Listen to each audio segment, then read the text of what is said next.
അന്നോട് ഞാൻ പറഞ്ഞതല്ലേ നാളെ മുതൽ ക്ലാസ്സിന് പോവണ്ടെന്നുള്ളത്.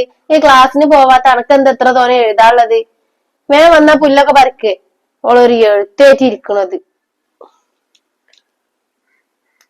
ഞാൻ ഇപ്പൊ വരാം. വാണ്ടിയിലെ നല്ല പഠിച്ചുന്നുണ്ടെങ്കി അതും ഇല്ല. അതിനൊക്കെ ആ പെണ്ണിനെ കണ്ട് പഠിക്കണം ജി. ആ പെണ്ണ് നേരം വെളുത്ത് വൈകുന്നേരം വരെയും പുസ്തകം എടുത്ത് പഠിച്ചാലേ ഉള്ളൂ. അനക്ക് അതിനൊന്നും അനക്ക് നേരമില്ല. ഇനിയിപ്പൊ പഠിച്ചിട്ടും കാര്യമൊന്നുമില്ലല്ലോ. നാളെ മുതൽ പോണൂല്ലല്ലോ. അടുത്ത ആഴ്ച ഇങ്ങോട്ട് വായോ.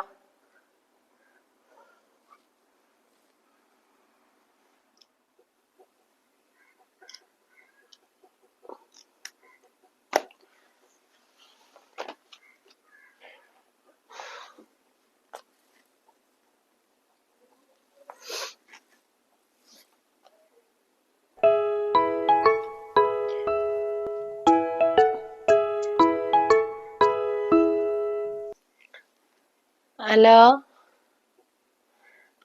ആ ഷർഫുന്നീസ് പറയടി. ഞാൻ ഇന്ന് ലീവാടി.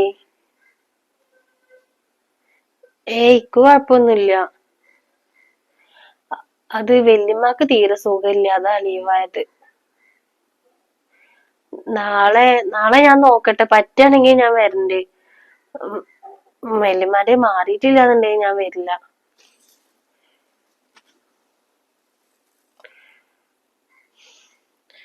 ഞാൻ അനുസരിച്ച് നിക്കല്ല, അതെന്താണ് ചെയ്യാ. എന്റെ അവസ്ഥ ഇപ്പൊ അങ്ങനെ ആയില്ലേ. അണക്ക് എന്ന് പറഞ്ഞാൽ എന്റെ അമ്മയും വാപ്പൊക്കെ എടുത്തുണ്ട്. അതുകൊണ്ട് ഒന്നും അറിയണ്ട. ഇതിന്റെ ഇപ്പൊ മാത്രല്ലല്ലോ ഉള്ളു എന്റെ അടുത്ത്. ഉമ്മാര് വാണടിയല്ലേനു. ഉമ്മാരില്ലെങ്കി ഒക്കെ പോയി.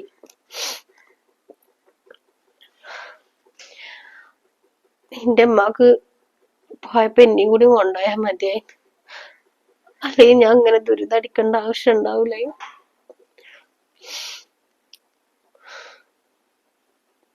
എവിടുന്ന് ശരിയാവണടി? എങ്ങനെ ശരിയാവണം? ശരിയാവും.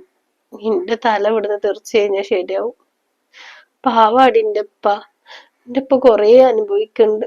ഒന്നും മുഖത്ത് കാണിക്കണില്ല എന്ന് മാത്രമേ ഉള്ളൂ സങ്കടങ്ങളൊന്നും. പക്ഷെ എനിക്കറിയാം എന്റെ ഉപ്പാന്റെ ഉള്ളു. എന്റെ ഉപ്പാക്കൊന്നും എന്നെ വാണ്ടീന്നില്ലാന്നായി തുടങ്ങിയിട്ടുണ്ടാവും.